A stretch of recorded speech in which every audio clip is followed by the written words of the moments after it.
la meto en el tema por la cual la molestamos tan temprano en la mañana, tiene que ver con la decisión de la justicia, la movilización consecuente de su militancia. Estamos hablando lógicamente del caso Cristina Kirchner.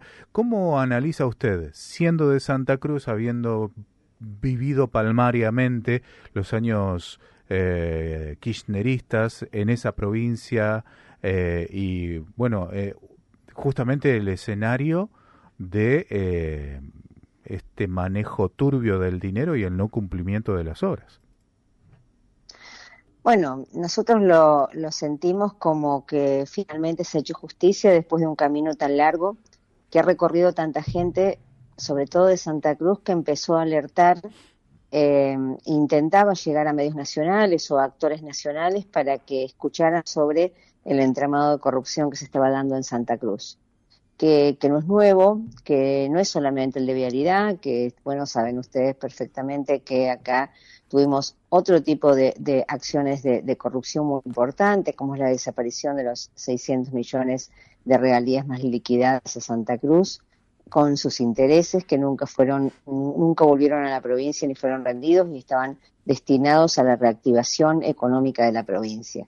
Y el tema del direccionamiento de la obra pública tiene que ver con actores y con vecinos de nuestra provincia. Nosotros, tanto el caso de Lázaro Báez como de la familia Kirchner, como de todo el enriquecimiento que llevó esta cantidad de obras no realizadas, vivimos en carne propia. Somos nosotros los que recorremos la ruta 9 tendría que ir de Piedrabuena, o que va en realidad de Piedrabuena a Calafate, o sea, cruza transversalmente nuestra provincia, que era una ruta muy importante, que se cobró absolutamente y que no hay nada, o sea, hay ripio únicamente, es realmente muy difícil de transitar, ni hablar en invierno con escarcha y demás, y es una ruta que era muy necesaria porque iba a unir nada menos que una ciudad costera, como es Piedrabuena, con la posibilidad de llegar hasta el Calafate por razones de turismo, por razones de salud, por razones de salud digo porque en Calafate hay un hospital de alta complejidad y el resto de la provincia, salvo Río Gallegos, no tiene alta complejidad en medicina. O sea que fue muy grave para los santacruceños perder esa ruta y que se cobrara toda, que antes de que se fuera el kirchnerismo del poder en el 2015, se le pagara el 100% de las obras que no había realizado. Ni hablar de la autovía Comodoro Caleta, que une la zona norte de Santa Cruz con la zona sur de Chubut y que permite conectar a quienes trabajan y viven en una u otra localidad tan cercana, y que realmente son rutas que son muy peligrosas, donde se han perdido vidas humanas, o la ruta 288 también sin hacer, o aquí la de Puerto Deseado que termina en una tranquera. O sea, nosotros tenemos las pruebas, ¿no? La verdad que también nos resultó muy, digamos, complicado el tema de ver que la expresidenta nunca diera explicaciones, que se limitara a hablar de Laufer o hablar de persecución, pero nunca contestara preguntas ni diera explicaciones. Eso también acá en Santa Cruz pegó fuerte y golpeó mal, ¿no? Porque uno lo que espera siempre es que se dé alguna explicación de todo lo sucedido. De forma Eh, tal que sentimos la sensación de justicia. claro, y cómo lo siente Santa Cruz en general, ¿no? ¿Cómo ven esta condena? Son pocos años, tenía que haber sido más años. ¿Cómo lo viven a raíz de todo lo que usted acaba de explicar? Mira, yo lo que siento acá en Santa Cruz es que después de tantos años que nosotros convivimos con este sistema corrupto, porque realmente lo vimos, porque los hoteles están acá, porque las rutas sin terminar están acá, porque los obradores de Lázaro Báez están acá, pero también vive acá a unas cuadras el contador arrepentido que dijo que la juntaban en bolsos de euros porque hacían menos bulto, que habían hecho todas las macanas, sabía si por haber que podían haber hecho, pero también vive acá José López, el que salió de Río Gallegos directamente a Comodoro Pi hace unos días.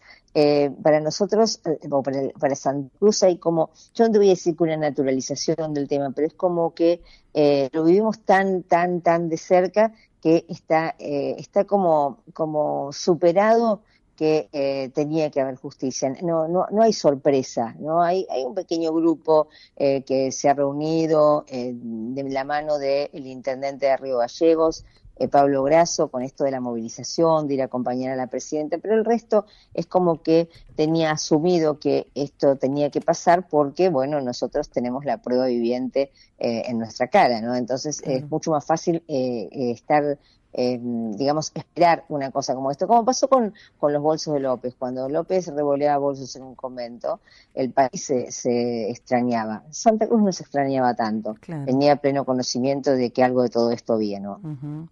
Diputada, también le pregunto por las amenazas que recibió el juez Jorge Gorini en estos días. ¿Cómo está viendo este tema de la violencia política que se está ejecutando con respecto a jueces y bueno, respecto a este tema, ¿no?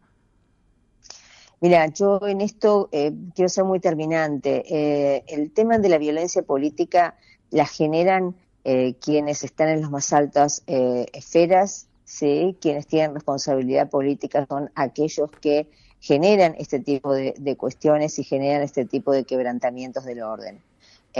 Cuando altos dirigentes hablan de ir a apoyar o ir a pelear para que Cristina esté libre o Cristina libre o hablan del partido judicial o hablan de tantas cuestiones que deterioran a nuestras instituciones y que en definitiva deterioran la imagen de nuestro país y la credibilidad de nuestro país y la institucionalidad de nuestro país, son en definitiva los responsables de todo lo que después derrama y todo lo que después sucede y que puede tener implicancias no deseadas. Entonces, bueno, yo creo que es importante que la justicia actúe rápidamente, se investigue quiénes son los que hacen ese tipo de amenazas, se le dé garantías a los jueces, porque precisamente eso es lo que necesitamos, una justicia fuerte e independiente, se les dé garantías de seguridad y además investiguen quiénes son los responsables de estas amenazas o de estos hechos vandálicos. Acá en Santa Cruz, en mi caso particular, yo tuve el ingreso a mi vivienda de una persona que después fue deportada del país y que la verdad que no se supo, pero pasó mi vivienda, me rompió la foto de mis hijos. Ser oposición en esta provincia fue muy duro. También tuve amenazas de muerte, una tira de balas que me enviaron en algún momento, y yo en realidad hice la denuncia y llevé al responsable a juicio oral y fue condenado. Y yo creo que esto es lo que hay que hacer, es ser muy rápido, ser muy efectivo y que no sea gratuito amenazar a un juez de la nación. En el tema, la agenda parlamentaria da cuenta del ingreso a la Cámara de Senadores del proyecto de aumento de jubilaciones y también la ley de emergencia en discapacidad. Más allá del destino que tenga parlamentariamente en el Senado estos proyectos, el presidente ya anunció que vetará el aumento a jubilados. Estuvimos conversando la semana pasada con una diputada de la coalición cívica, y se me fue el nombre, Campagnoli, Marcela Campagnoli, y ella nos contó que en caso de vetar Javier Milei el aumento del 7,2% de las jubilaciones, están ya trabajando para convencer a 3/4 partes de la Cámara de Diputados para revertir el veto. ¿Usted qué posición adoptaría en el caso de que el presidente vetara el aumento a las jubilaciones? Bueno, mira, nosotros como bloque tomamos ya una posición que fue acompañar este proyecto, en lo que la Unión Cívica Radical y en mi caso concreto tomamos la posición de acompañar este proyecto, lo acompañamos y en caso de que haya un veto, obviamente que la posición va a ser de insistir, ¿sí?, en el proyecto tal como fue concebido, sin perjuicio de que siempre esperamos, ¿no?, una actitud superadora también del gobierno en este sentido, como en otros temas que están en danza, y que claramente pensamos que hay que resolverlos. Ustedes saben que cuando se votó el proyecto de jubilaciones, la Unión Cívica Radical tenía un proyecto propio.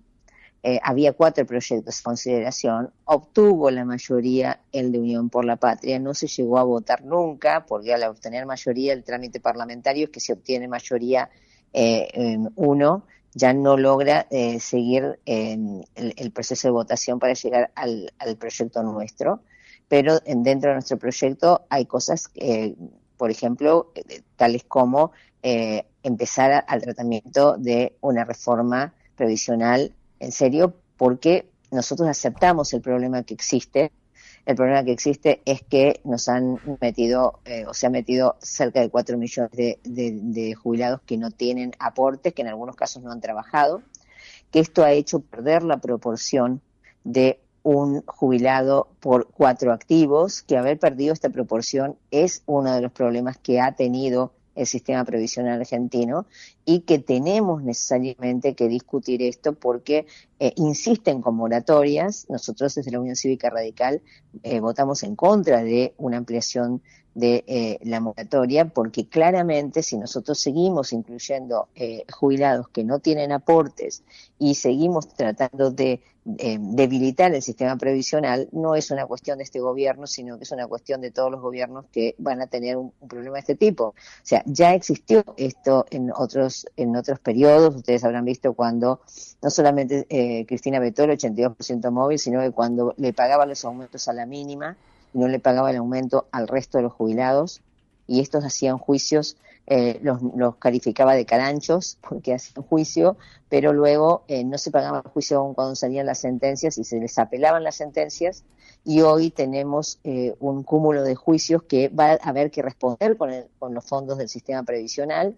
El anterior proyecto de Unión por la Patria, que se votó negativamente y que el veto logró sostenerse, tenía un artículo muy peligroso que preveía que había que pagar los juicios en un plazo de 6 meses con la totalidad de los fondos previsionales, ni siquiera con el Fondo de Garantía de Sustentabilidad. Esto también es un tema que hay que discutir y debatir, porque a veces se habla únicamente del proyecto del aumento jubilado, sino se habla de todo el conjunto de problemáticas que tiene el sistema previsional en este momento en la Argentina, y que no es un tema menor por el impacto, obviamente, porque tiene un impacto fiscal importante. Nosotros tomamos la decisión de apoyar el aumento en la fórmula de aumento o el aumento en realidad ante la inacción que existía desde parte del gobierno, aceptando que esto les hace recuperar la pérdida que tuvieron desde diciembre del 2024 en adelante, pero también en el convencimiento de que se requiere un análisis y un estudio y un proyecto superador de tratar lo que sucede en el sistema previsional. Diputada, hace pocos días usted expresó su rechazo de la Ley de Protección de Entorno Escolar y del derecho de la educación sin interferencias. ¿Podría explicarnos por qué? Bueno, mira, te estás refiriendo, para que la gente lo siga, a un proyecto de mi provincia, de la provincia de Santa De la Cruz. legislatura de la provincia de Santa Cruz.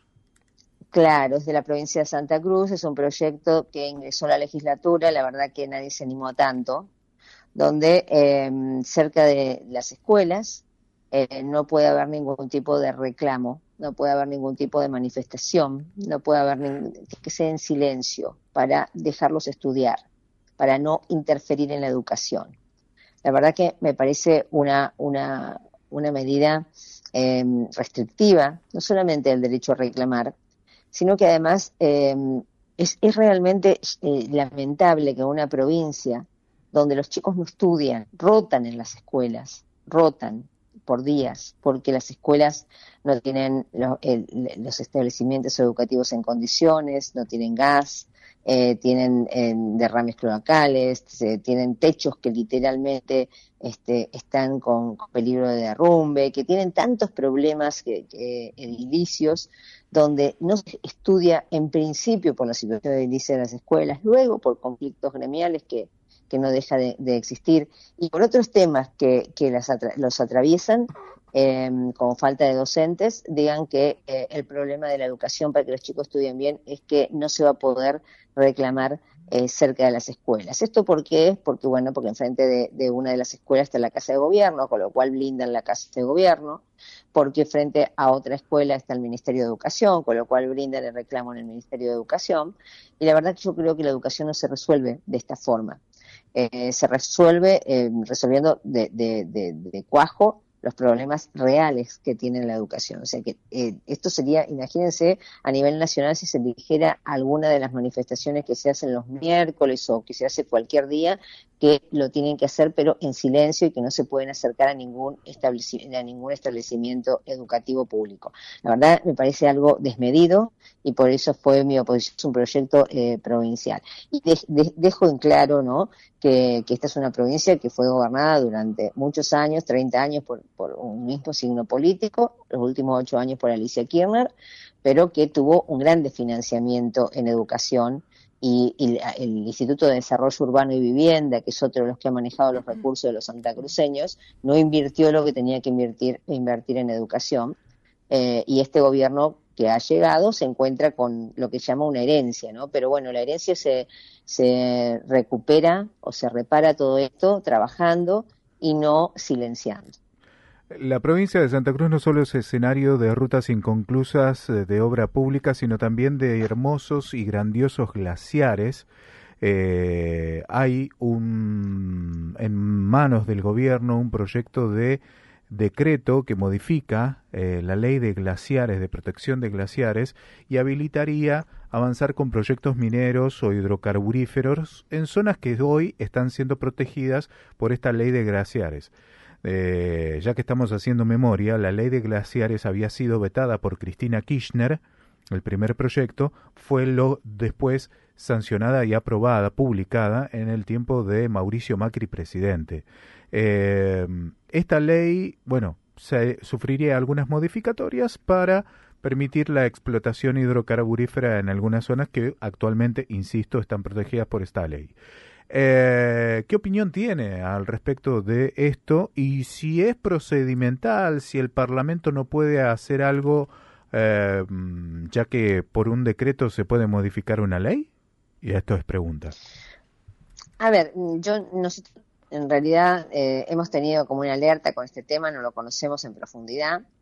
Indudablemente todo es tema de debate y discusión política.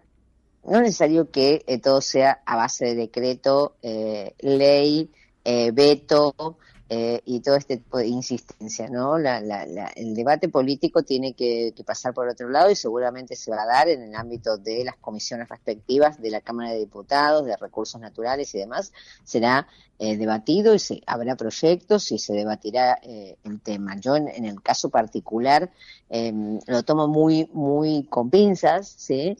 Me gustaría conocer en profundidad el tema porque ustedes imagínense teniendo en la provincia de Santa Cruz el glaciar Perito Moreno, con lo que esto significa, ¿no? El único glaciar en avance en el mundo y con la maravilla mundial que representa. Bueno, fue la primera provincia que resultó alarmada con la noticia. Claramente en el caso de nuestro glaciar no estaría alcanzado por este decreto, por la circunstancia de que nuestro glaciar se encuentra dentro de un parque nacional. Claro, ¿no? serían en glaciares de alta montaña donde se harían los emprendimientos mineros, son otros. Claro. Vale la pena la aclaración, bien lo hace. Sí, si bien en todas las fotos apareció el glaciar Perito Moreno, en realidad el nuestro, el que está en nuestra provincia, es un glaciar que está dentro de un parque nacional y por lo tanto con la protección que eso supone, ¿no? Pero bueno, también hay quienes fundamentan que se trataría de glaciares que realmente ya no están con ningún tipo de protección ambiental porque realmente prácticamente no existen y que estarían vedando la actividad económica en algunas zonas que es importante. Temas que realmente no conocemos aún en profundidad porque hay que hacer la localización, hay que ver de qué se trata. Ustedes saben que nosotros vivimos en una provincia como es la provincia de Santa Cruz. Ustedes saben, nuestra vecina provincia de Chubut no acepta la minería, ¿no? Uh-huh. Nosotros somos una provincia que no solamente somos mineras por características, sino que compatibilizamos la actividad minera con la actividad hidrocarburífera, con la actividad agropecuaria y con la actividad turística. Tenemos 5 puertos de aguas profundas. Es una provincia que lamentablemente, producto de la desinversión, de un régimen y un sistema como el que nos gobernó, que no apuntó a la inversión privada y al desarrollo, sino que generó un Estado macrocefálico que depende todo del Estado para así de esta forma generar el lógico sometimiento, acompañado de una educación paupérrima que hizo que la gente realmente hace unos días estuviera recibiendo lentejas en ollas populares, cuando nosotros tenemos que trabajar hacia que se puedan hacer su lenteja en su casa, siendo 300.000 habitantes y con tanta riqueza. Ustedes me hablan y no puedo dejar de decirles que nosotros tenemos la explotación minera y tenemos una provincia pobre, ¿sí? Tenemos la explotación hidrocarburífera y tenemos una provincia pobre con salarios paupérrimos. Tenemos 5 parques nacionales y tenemos una provincia pobre con salarios paupérrimos y mucha administración pública. Entonces, somos aquellos, por lo menos a quienes yo represento y que están englobados en una mirada de desarrollo, de apertura a inversiones, de la llegada de inversiones extranjeras, pero que vengan y que inviertan realmente y que generen fuentes de trabajo, donde creemos que tiene que coexistir la actividad agropecuaria con la turística, con la minera y con la hidrocarburífera, como con límites de cuidado ambiental, con límites de respeto. Obviamente, cuando se desarrolla la actividad turística y vienen a armarse parques nacionales y se amplían los parques nacionales, la actividad agropecuaria sufre las consecuencias. ¿Por qué? Porque cuando se crea un parque nacional, los campos vecinos suelen tener proliferación de especies que atentan contra el ganado, empiezan a cerrarse estancias productivas alrededor, y esto genera la necesidad de tomar medidas de cuidado de la actividad. Diputada, y lo mismo pasa con la hidrocarburífera o con la minera. Pero nosotros hacemos coexistir estas actividades, y creo que el país tiene que lograr, para generar empleo, que coexistan estas actividades. Brevemente nos puede decir, pero brevemente porque tenemos que ir a pausa, ¿cómo está la salud en la provincia? Porque ese fue un tema bastante importante en su momento, de financiamiento de los hospitales, la gente que no tenía dónde atenderse. ¿Cómo está hoy la situación? Complicadísima, muy complicada. Está desfinanciada también la salud. El gobierno que llegó en el 2023 tuvo que enfrentar una situación realmente muy complicada en cómo ha quedado la salud, pero no ha tenido ni las herramientas ni la política de Estado que al menos revierta ni paliativamente la situación de gravedad. Inclusive algunos sostienen que se ha agravado aún más. Nosotros tenemos muy pocos hospitales con una complejidad importante. El número de derivados a la ciudad de Buenos Aires es alta, y para temas a veces menores, y sufrimos casos como que no tenemos en algunas ciudades o en algunos pueblos quien pueda atender un parto o quien pueda atender problemáticas menores. Falta mucho recurso humano, no hay una política en la que se aliente el establecimiento de profesionales en la provincia, y en este momento la salud, al igual que la educación, es uno de los temas que complican gravemente al gobierno y que no ha podido resolver. Diputada Reyes, le agradezco mucho, mucho el tiempo que nos ha concedido. Ha sido muy amable. Que tenga un buen día, muchas gracias. Muchas gracias a ustedes, un saludo a la audiencia.